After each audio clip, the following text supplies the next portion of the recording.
Kita merasakan bagaimana nikmatnya lapar di siang hari, haus di siang hari, dan kita juga merasakan bagaimana indahnya qiyamul lail di malam hari.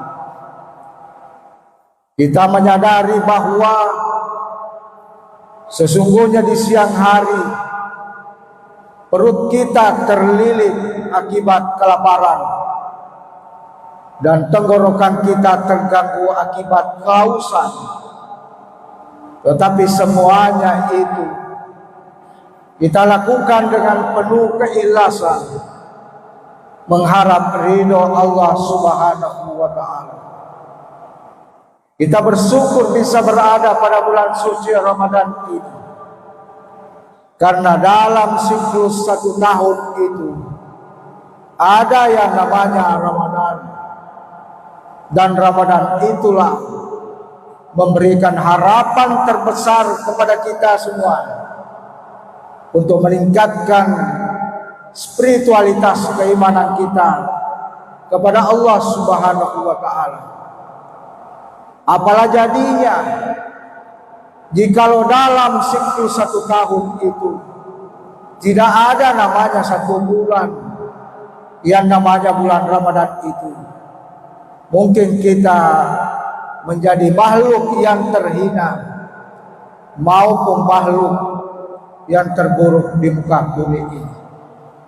Karenanya itu marilah kita memanfaatkan seluruh potensi yang kita miliki ini untuk betul-betul memanfaatkan bulan suci Ramadan ini, karena kita tidak rasakan hari demi hari itu akan berkurang Ramadan itu. Karenanya itu jamaah taruh yang saya muliakan, perlu kiranya kita memaknai puasa itu lebih mendalam,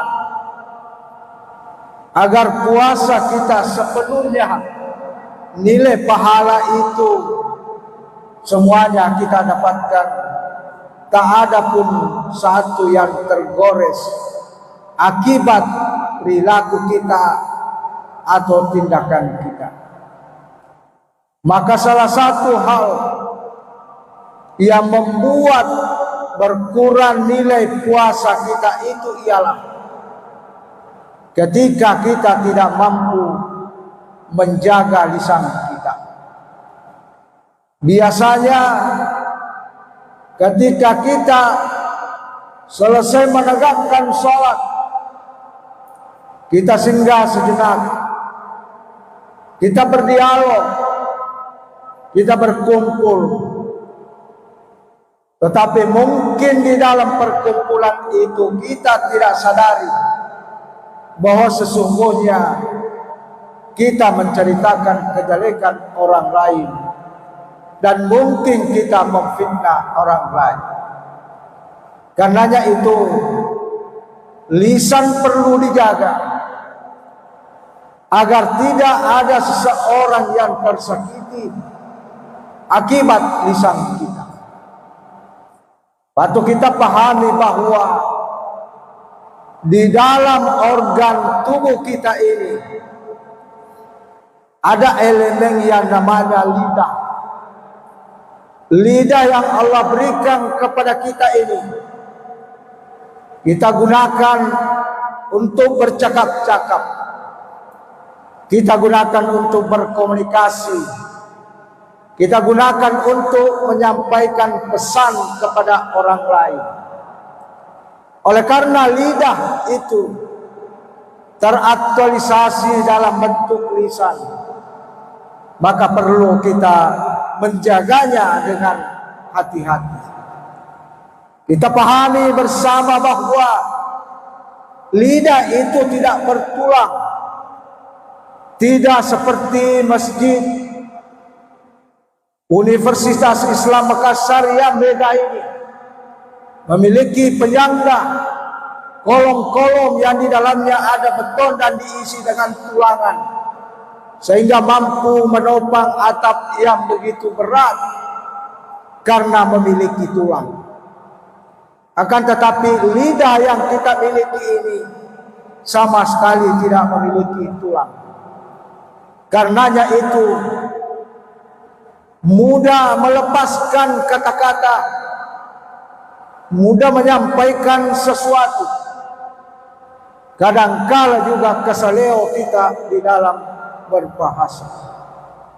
Karenanya itu perlu kita jaga. Sebelum kita mengungkapkan perkataan itu atau ungkapan itu kepada orang lain, maka sepantasnya kita mempertimbangkan lebih matang. Karena begitu kita keluarkan kata-kata itu, terlanjur menyakiti saudara kita, menyakiti sahabat kita, maka agak berat untuk kita kembali menarik kata-kata itu. Begitu tersakiti saudara kita, maka selamanya rasa sakit itu membekas dan sangat susah disembuhkan. Itulah biasanya kita dengar, lebih baik aku diiris dengan pisau daripada aku diiris atau ditebas dengan kata-kata yang tajam. Kalau kita diiris dengan pisau, insya Allah 1-2 hari kita ke rumah sakit, dan mungkin 1 minggu itu sudah sembuh. Tetapi kalau lidah menyakiti seseorang dengan ungkapan kita yang tidak terkontrol itu, memberikan irisan kata-kata yang sangat pedih, tebasan kata-kata yang sangat menyedihkan, tertusuk jiwa sahabat kita, maka selamanya rasa sakit itu membekas dan sangat susah disebutkan kemana obat hendak dicari. Jemaat taruh yang saya muliakan dan dimuliakan oleh Allah Subhanahu wa Ta'ala, betapa banyak orang yang kita saksikan, tadinya dia memelihara persahabatan itu sejak kecil hingga dewasa, bahkan hingga tua. Tetapi hanya karena ada ungkapan yang diungkapkan, lupa dikontrolnya, persahabatan berubah menjadi permusuhan. Bahkan permusuhan itu sifatnya abadi. Itulah sebabnya Allah Subhanahu wa Ta'ala mengingatkan kita dalam firman-Nya dalam surah Al-Mu'minun. Qad aflahal mu'minun alladzina hum fi sholatihim khashi'un walladzina hum 'anil lagwi mu'ridun. Beruntunglah orang-orang yang beriman.